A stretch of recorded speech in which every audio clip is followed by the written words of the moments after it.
कोलकाता में trainee doctor के साथ रेप की वारदात के बाद पूरा देश गुस्से से उबल रहा है। डॉक्टर्स हड़ताल पर हैं। एक बार फिर से देश में वही हालात बने हैं जो साल 2012 में निर्भया कांड के वक्त बने थे। लेकिन कोलकाता में ट्रेनी डॉक्टर के साथ जिस तरीके से रेप की वारदात को अंजाम दिया गया, इसके बाद डॉक्टर सहित पूरे देश में प्रदर्शन हो रहे हैं। क्या इस बीच लड़कियों के साथ रेप की वारदात में कोई कमी आई है? तो इसका जवाब है नो, क्योंकि हाल ही में एनसीआरबी ने एक डेटा जारी किया है जिसके मुताबिक हर 16 मिनट में एक महिला रेप की शिकार होती है। एनसीआरबी की रिपोर्ट में ये पता चला है कि साल 2022 में भारत में महिलाओं के खिलाफ 4,45,256 मामले दर्ज किए गए, जो हर घंटे 51 मामलों के बराबर है।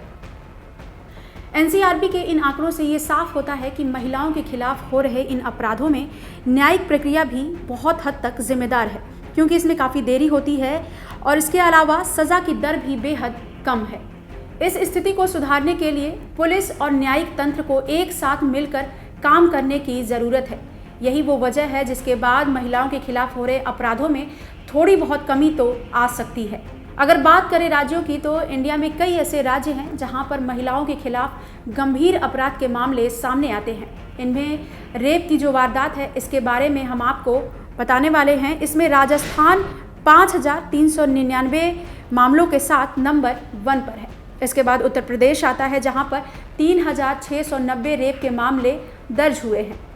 साथ ही मध्य प्रदेश, इसके अलावा महाराष्ट्र, आसाम भी है, जो कि जहां पर महिलाओं के खिलाफ अपराध लगातार बढ़ रहे हैं।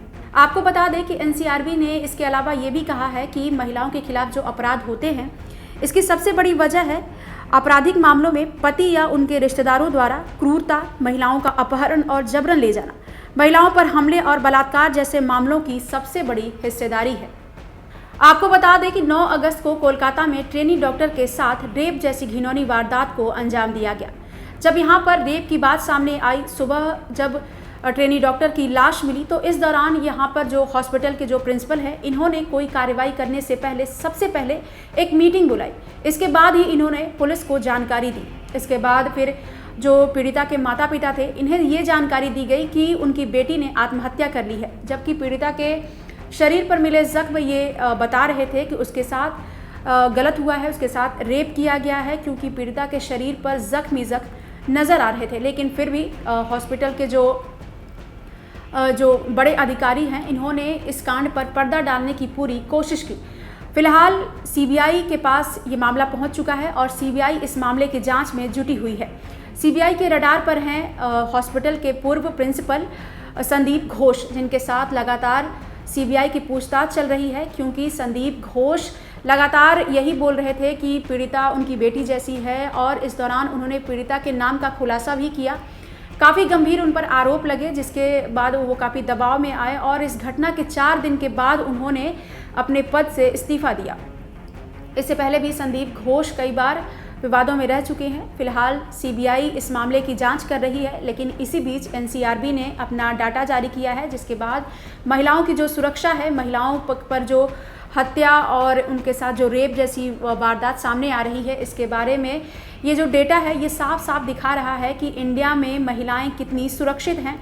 और साल 2012 में निर्भया कांड के बाद सरकार ने जो कानून सख्त किए थे, उसका असर बेअसर होता हुआ नज़र आ रहा है, क्योंकि आरोपियों को यहाँ पर सज़ा दिलवाने से लेकर न्यायिक प्रक्रिया में, साथ ही रिपोर्ट दर्ज करने के बाद आरोपियों को पकड़ने के मामले में भी पुलिस सुस्त नज़र आ रही है। और एनसीआरबी का ये जो डाटा है, जिसे आप अपनी स्क्रीन पर भी देख सकते हैं, हमने ग्राफिक्स के जरिए ये सब बनाया है ताकि आपको सिलसिलेवार ढंग से ये समझ आ सके कि एनसीआरबी ने जो डाटा जारी किया है, इसके मुताबिक राज्यों में जो महिलाओं के खिलाफ अपराध बढ़े हैं और जहां पर जो राज्य नंबर 1 है, साथ ही महिलाओं के खिलाफ जो अपराध बढ़े हैं, इनमें पुलिस की जो भूमिका है और न्यायिक प्रक्रिया में जो भूमिका होती है, पुलिस इस बात के लिए कितनी जिम्मेदार होती है, क्योंकि रेप की जो वारदात होती है और सबसे पहले मामला दर्ज होता है पुलिस के पास, क्योंकि ये पुलिस का ही काम होता है कि पुलिस सबसे पहले सबूत इकट्ठा करे और आरोपी को गिरफ्तार करे। लेकिन यहाँ पर जो आंकड़े जारी किए गए हैं एनसीआरबी के जरिए,